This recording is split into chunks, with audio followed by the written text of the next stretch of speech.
everybody, Brian over at Strong Tower again, and this is the 10th session in, I'm going to run out of fingers on the next one, but 10th session in why brain-based training is best. And so today we're talking about current pain neuroscience concepts.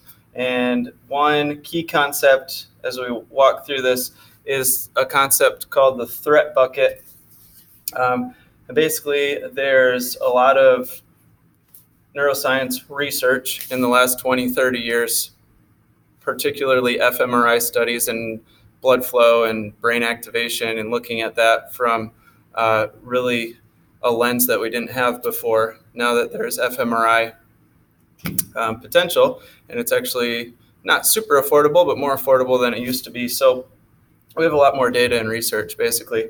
And this has brought about this concept called the threat neuromatrix theory. And basically, it's more accurate than the view that we had 40 years ago. And we really believe it's going to revolutionize how we treat, diagnose, and manage pain. Hopefully that makes its way into the medical world sooner than later. Unfortunately, there's about a 20 to 25-year lag, depending on who you talk to in the research, from where we have research come out and then it needs to get peer reviewed, it needs to get validated, and then actually we have to have this willingness and openness to change how we're actually teaching, like in medical school, for example.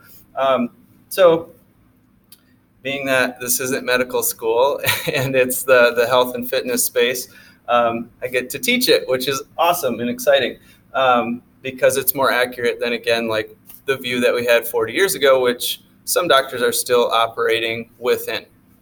So pain is produced by the brain.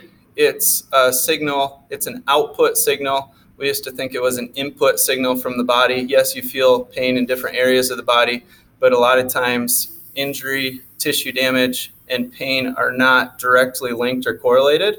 There's a disconnect. Just in research on MRIs, we've looked at knees, we've looked at the spine, and we see that in MRI studies, the image of tissue damage or lack of tissue damage does not become a good indicator of whether someone's in pain or not.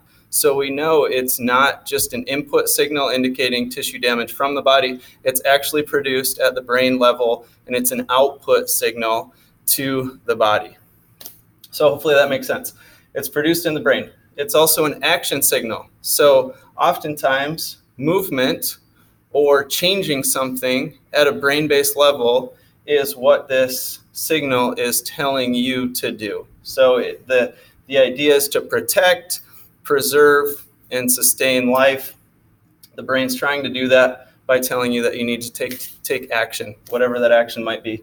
So this concept is key in the threat neuromatrix theory. Any threat can be perceived as pain by the brain.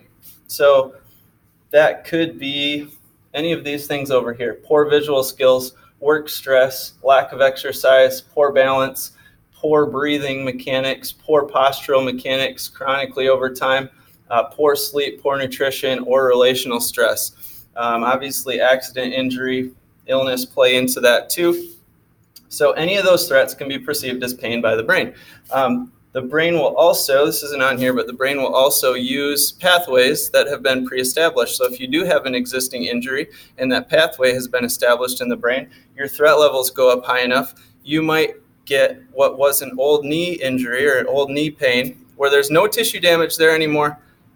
Just want to be clear on that. No longer any tissue damage in that area. It's not a new injury. You'll feel pain there sometimes because threat levels went up high enough because something happened at work or something happened relationally, or you got terrible sleep for a week and all of a sudden you're having knee pain flare back up. Why does that happen? Because the brain wants to conserve energy and it doesn't want to do things that are metabolically expensive. So what that means is it's going to use pre-established old pathways.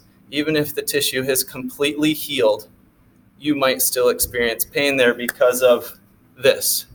Not because you had a new injury, not because you lifted wrong or you did something wrong, moved wrong or rotated, picked something up wrong. You might just have enough of this other stuff going on in life that you're getting an output signal to protect. Not saying that it's never tissue damage, because sometimes it is. But we need to start to look at things differently. Pain is individual.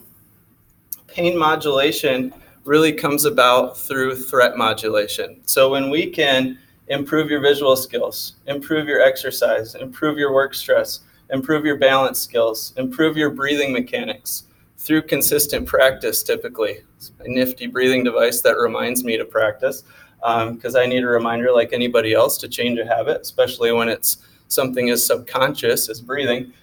Better sleep quality, better nutrition, you got the list. So when we see positives happen in these areas, it's going to lower this overall threat level and decrease the chance that we're going to have a pain experience.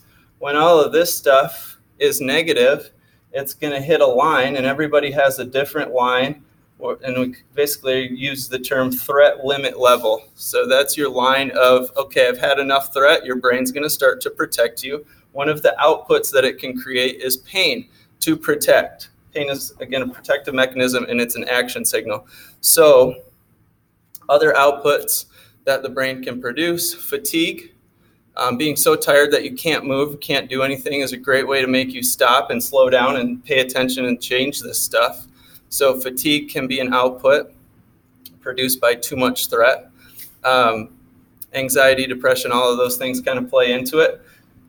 So that's, again, current pain neuroscience concepts. Pretty important that we start to look at things a little bit differently. Hopefully, again, this makes its way into medical world. A lot of chiropractors, physical therapists are starting to look at this and the research behind it. I'm in a Facebook group, probably 2 or 3 Facebook groups actually, that are focused on this, and there's thousands and thousands of health practitioners in there, from chiros, physical therapists, doctors. So people are starting to finally pay attention, and hopefully we'll see more of a shift in treatment plans, diagnosis, and how seriously we take somebody walking in like with a given pain. So not to say that it's not real, because pain is real, pain is individual. And we want to say, okay, what you are experiencing is valid, definitely, but the way that we go about helping might be a little bit outside the box of traditional medicine in the West, where we say, all right, here's a medication, here's a drug. Did your pain come down? Okay, great, we're on the right track. Well, not really, because you didn't get at the root issue, which might be some of this stuff. So hope that helps. And we got one more, so we'll have part 11 coming at you next week. Thanks.